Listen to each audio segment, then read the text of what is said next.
Hi, everybody. This week, we're going to have a conversation with Chris. With that said, Chris, welcome to the show. Thank you so much for having me. Absolutely. Been looking forward to this conversation. And before we start, I want you to kick us off with the famous one word open that I have everybody that's a guest on my show open up with. So what is your one word open that you want to start off with?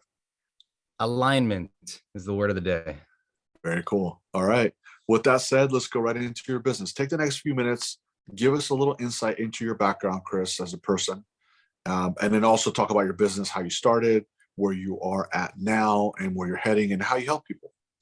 Yeah, sure. So my entrepreneurial career, I guess, started when I was 14. I had a video production company in high school, filming events at my high school, baseball games, soccer games, talent shows, things like that. It spread beyond my high school to the state of Massachusetts and state level events, and then events all around New England where I grew up. And by the time I got into college, I was hiring crews from all over New England to be at events while I was in class.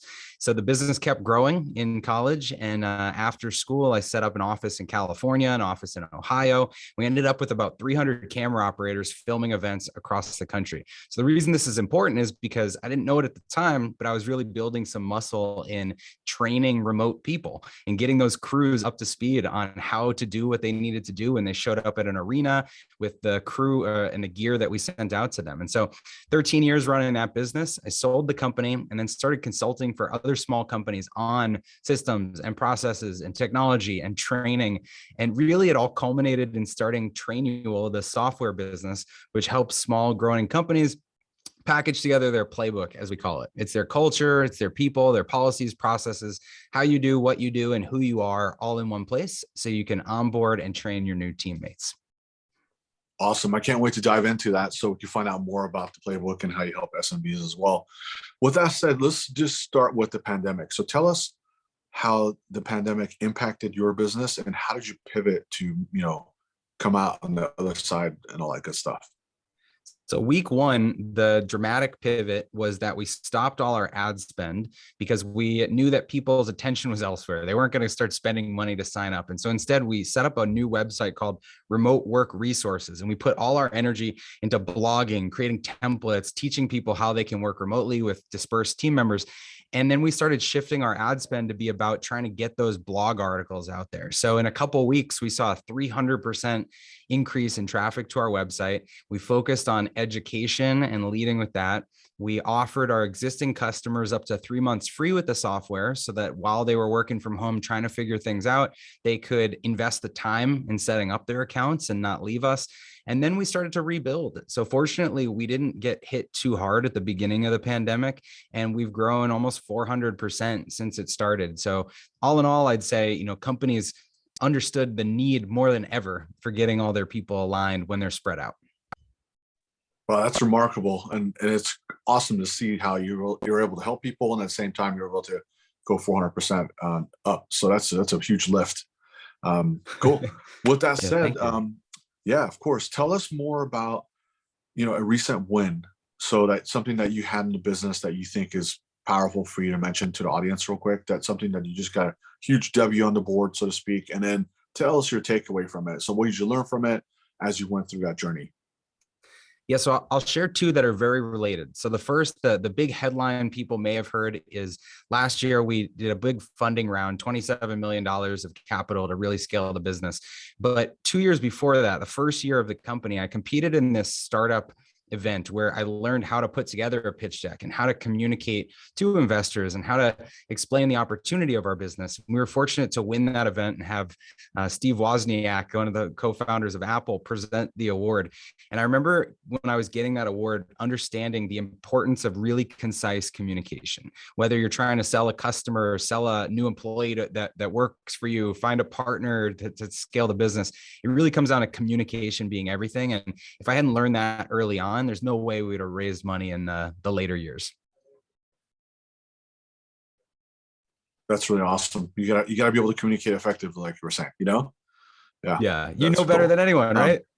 I try to, but we're always learning, right? We're always getting better. We can always get better, right?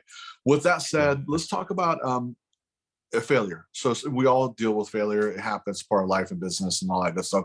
Tell us kind of a roadblock that you ran into, Chris. And then when you got through it, how did you get through it? And then what was your takeaway from it?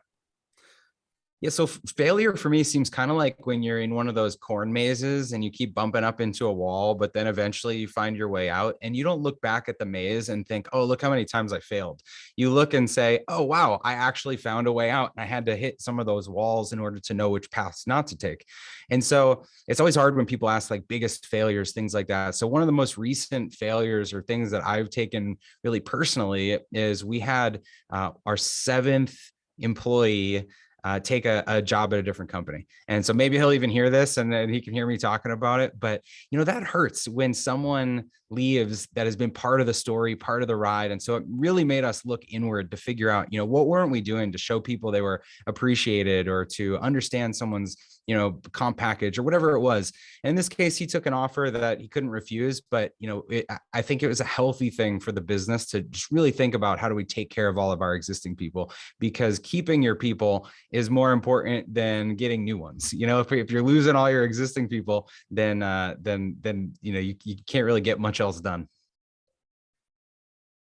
Yeah, that's so true. And same with customers, right? It's better to keep existing customers, and it might cost you double to acquire a new client versus For sure. keeping your existing one because you're already in the ROI territory, so to speak, generally speaking, right? So that's very cool. What about I want you to go back in time the day that you started up and you were like at your desk or you were at, I don't know, wherever you were when you launched, and you're just sitting there on your laptop or on your phone, or maybe you're just reflecting back without any electronics in front of you.